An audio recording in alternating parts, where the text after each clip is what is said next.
朋友，我係羅允成，今日想同大家傾下一個問題，就係成功人士嘅睇法。好多時我問啲後生仔，問下成功人士佢哋點睇咧？佢嘅答案就話：佢好彩啊嘛！即係話一個成功人士多數都醒目仔啊，頭腦好靈活嘅。又有啲人話：梗係啦，佢啲人啊，獨霸啦，好自私啦，所以唔係揾到錢啦。有啲人話：呢個正孤寒財主嚟嘅，孤寒邊有今日啦？即係話：呢啲大人物啊，好鬼自大嘅，譬如個頭向天嘅，睇都唔睇下其他人嘅。總言之，種種嘅睇法，其實咧，我都認為好多係講錯咗嘅。嗱，第一個係講救運啦，無論喺邊度中一次馬標，咪100幾十萬美金。如果人哋話過100幾十億嘅人，佢唔通佢中咗幾百次馬標咩？所以呢個係唔成立嘅。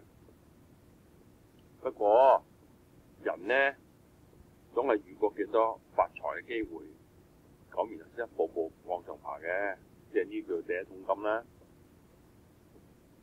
咁但係啊，你能夠遇到呢啲咁嘅機會啊，你有冇考慮到第啲人做唔做得到呢？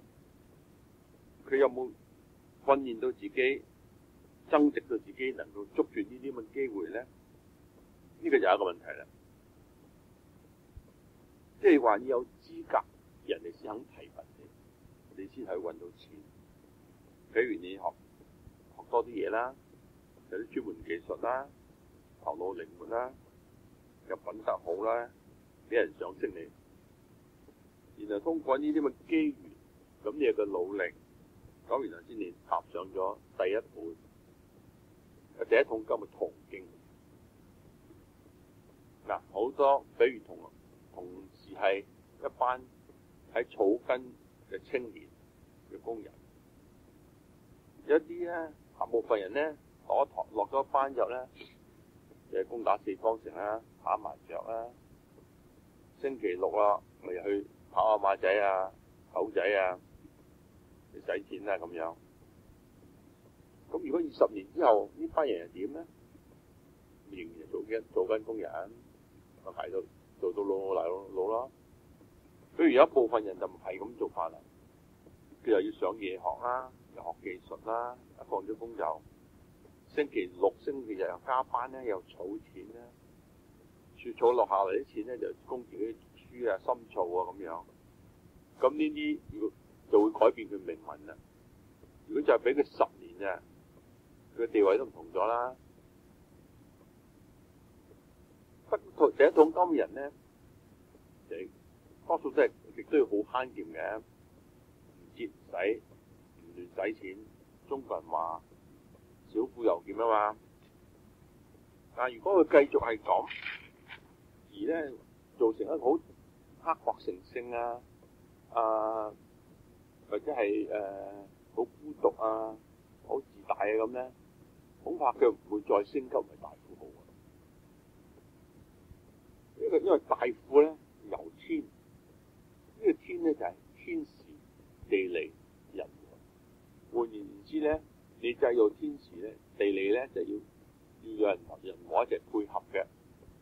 譬如有機會嚟到，要品格本身就要好，待人又要有寬待人，又同人處事咧要恰當，又要照顧人哋嘅利益，而且仲要有獨到嘅眼光同埋智慧審判事，每凡事咧都睇長遠一啲。咁有呢啲一有機會嚟到咧，咁然後先有人哋認同你啦。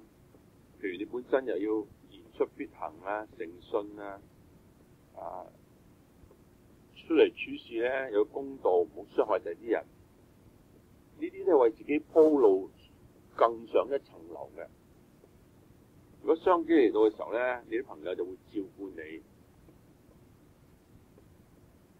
所以咯，朋友，如果你哋想自己嘅仔女係學呢一套嘢咧，就應該自己自細啲細佬哥就要培養佢呢啲咁嘅品格。